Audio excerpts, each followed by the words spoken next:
Alright, so let's continue the topic differentiation. So differentiation is the process of finding the derivative.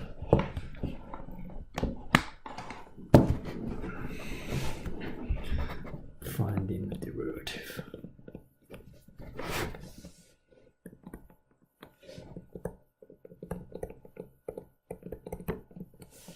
Okay, well, let's learn some basic differentiation rules. First one is called find the derivative of function using the sum and difference rules. Find the derivative of sine cosine functions.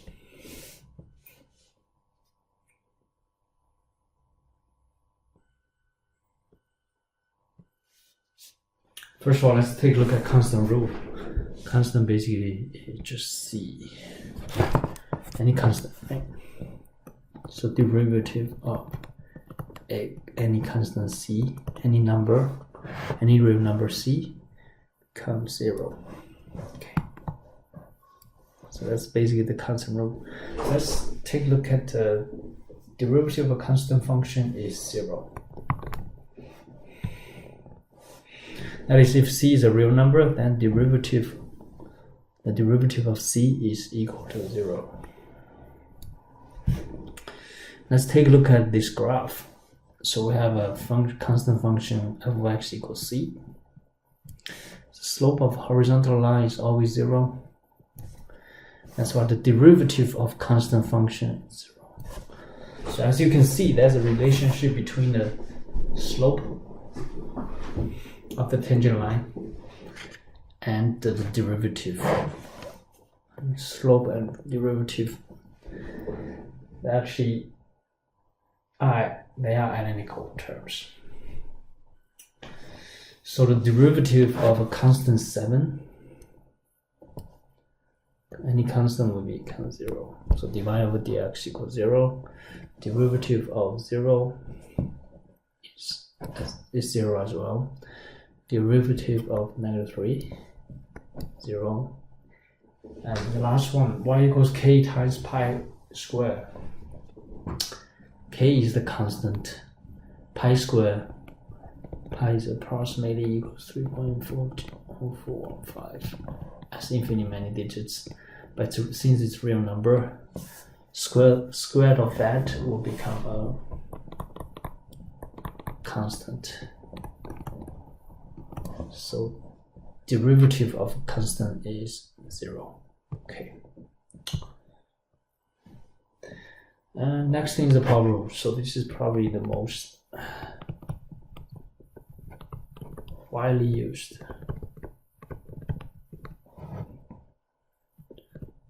Differentiation technique.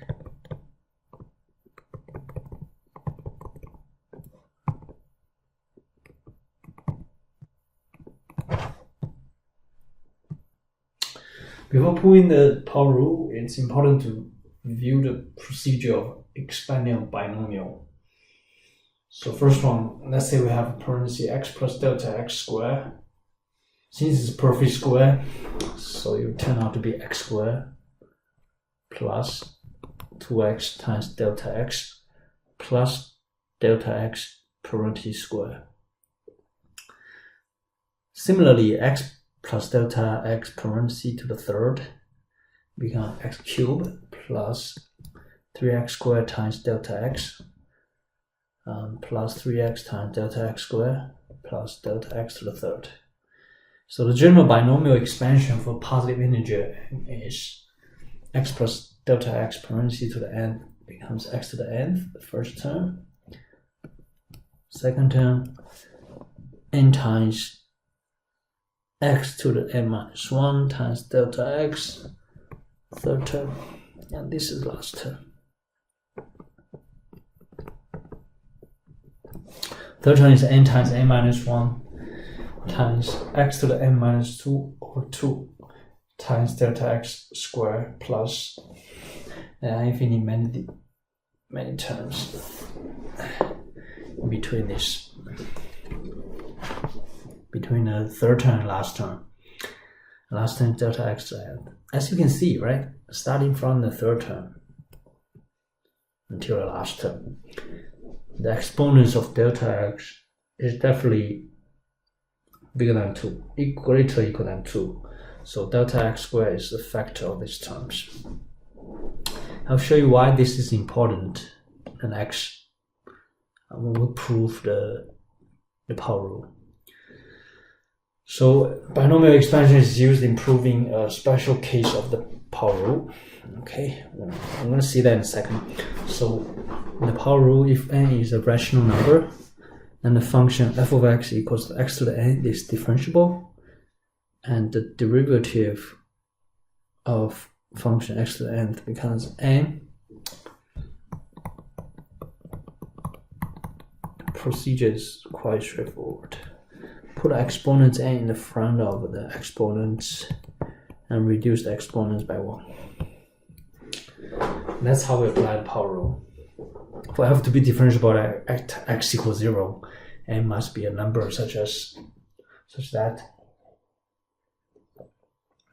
x to the n minus 1 is defined on an interval containing 0.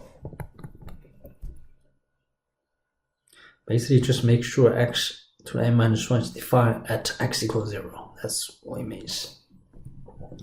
And we're going to prove it really quick using the limit definition of the derivative.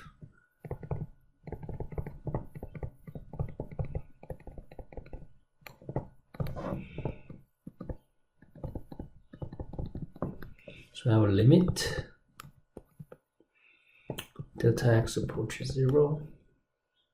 So apply to x equals to limit delta x approaches 0 for f of x plus delta x minus f of x over delta of x. First of all, we're gonna see what that is. Since our f of x is x to the nth, so f of x plus delta x should be x plus delta x to the nth.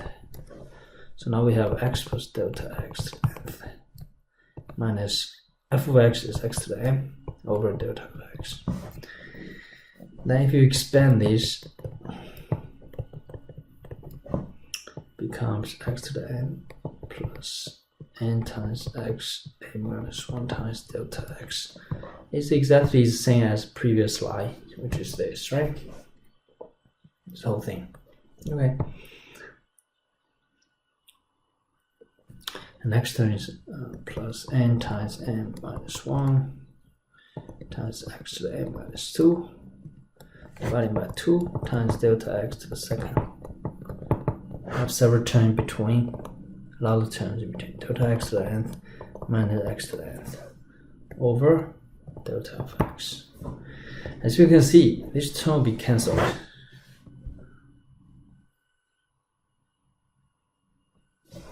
X to the n will be cancelled x to the n, right? So we're gonna divide into the, so we're gonna limit delta x approach 0. So the first term becomes n times x a minus 1.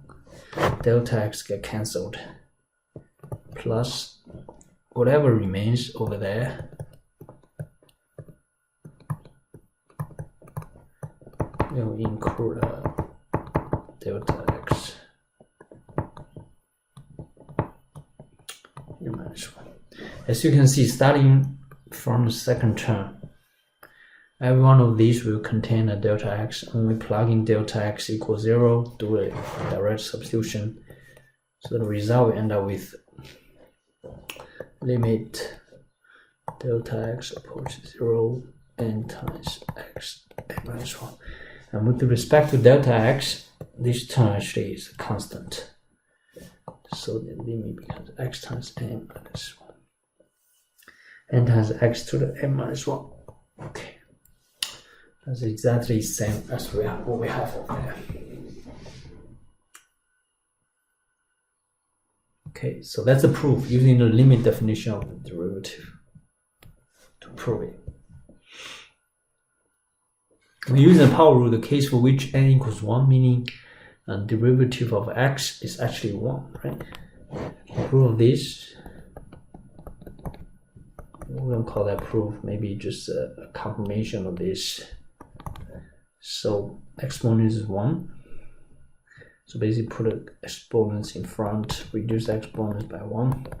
So 1 times x to the 0. X to the 0 is 1. 1 times 1 gives us 1. Okay.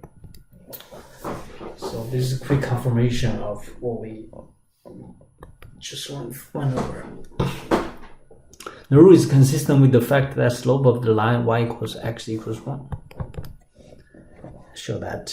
So that's why slope of line equals 1. Derivative indicates derivative is equal to 1. Okay.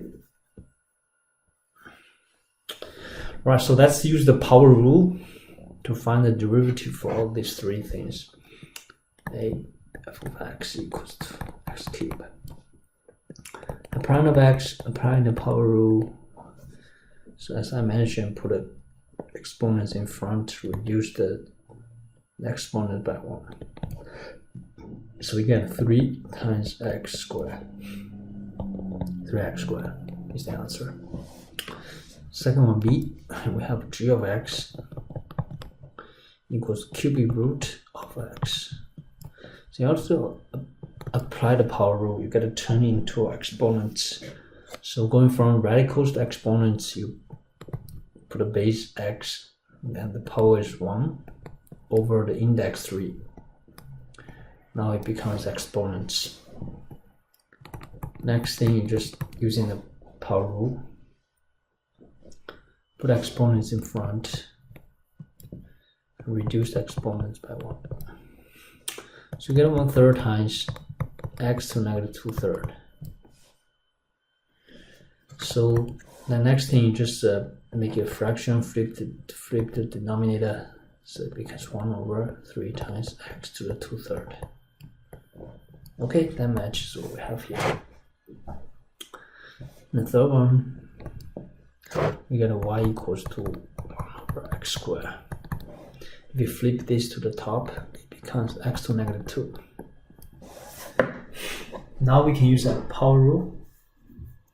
So y prime, put the exponents in front as coefficient and reduce the exponents by 1 and multiply them. Now we have a negative 2 times x to negative 3. Make a fraction, flip the exponents to the denominator, it becomes negative 2 over x to the 3rd. Okay, so that's the solution behind this.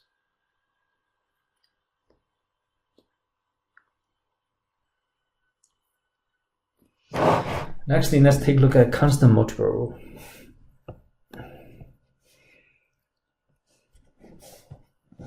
So if this differentiable function and c is a real number, then c times f is also differentiable, and derivative of c times f of x becomes c times f prime of x.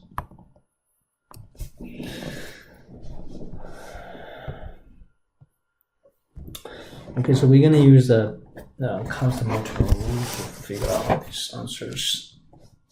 A,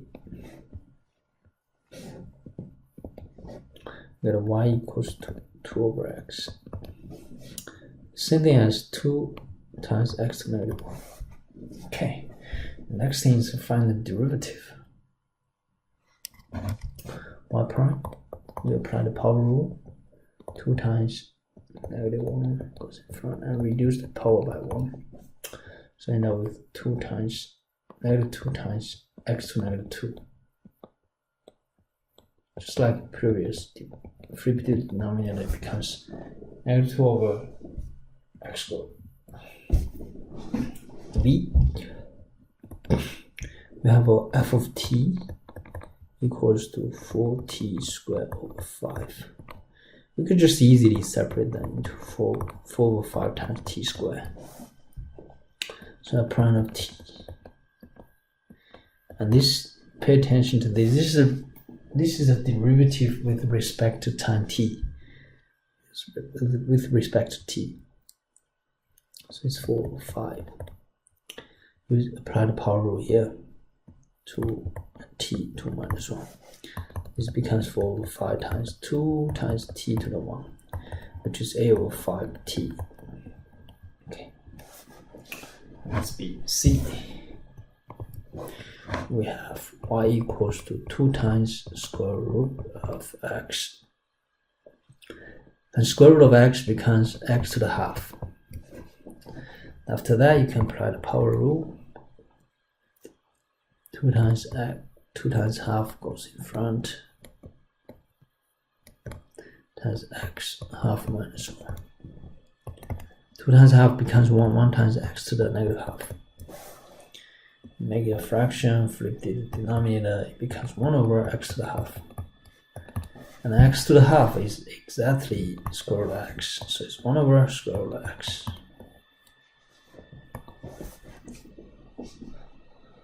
And second to last, d. Y equals to 1 over 2 times cubic root of x squared. And first of all, turn into exponents, so it becomes half times x to the negative 2/3. After that, you can apply the power rule, constant multiple rule. That's what we call. So it's half times negative 2/3 times x to negative 2/3 minus 1. So half times negative 2/3 becomes negative 1/3. 2 got cancelled. Becomes negative 1/3 x to negative 5 over 3. Now I flip it to the denominator. Becomes negative 1/3 times x to the negative 5 over 3.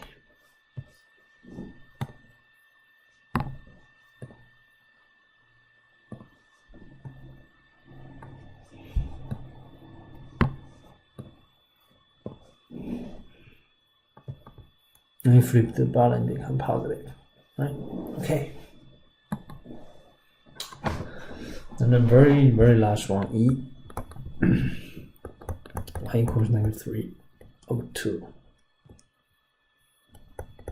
x.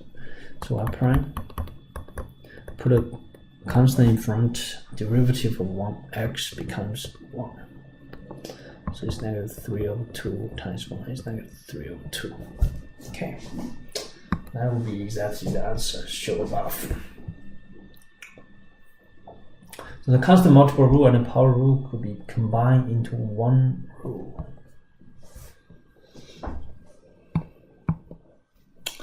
So derivative of a constant times the exponents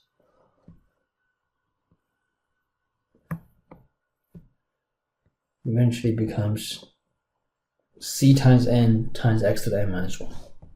Okay. And the very last thing, let's take a look at sum and difference rule. The sum or difference of two differentiable functions f and g is itself a differentiable. Moreover, derivative of f plus g or f minus g is the sum or difference of derivative of f and g. So the sum rule, when we combine function f of x and g of x and take the derivative, you can just take the derivative of f of x, f prime of x, then adding derivative of g of x, which is g prime of x. Okay. Similarly for difference rules, when you take difference of two functions and take derivative, you can take derivative first and apply the difference. Okay, f of x equals x cubed minus 4x plus 5. So f prime of x, we just gotta separate into three different terms, right? Take the derivative for x cubed first, use the power rule. Derivative of x becomes 1, derivative of constant 5 becomes 0. So it becomes 3x squared minus 4 plus 0. So it's 3x squared minus 4. B. G of x equals negative x to the 4th over 2 plus 3x cubed minus 2x. G prime of x, we separate into 3 different functions and find the derivative and combine and find the difference. Negative half. Put the exponents 4 in front. Reduce exponents by 1. 1 minus 1. Plus 3 times 3 x 3 minus 1. 2 times derivative of x becomes 1. So negative half times 4 becomes 2x to the third plus 9x squared minus 2.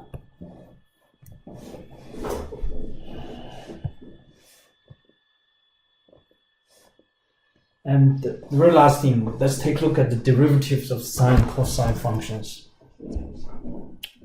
So derivative of sine becomes cosine. You can use the limit definition of derivatives to prove this.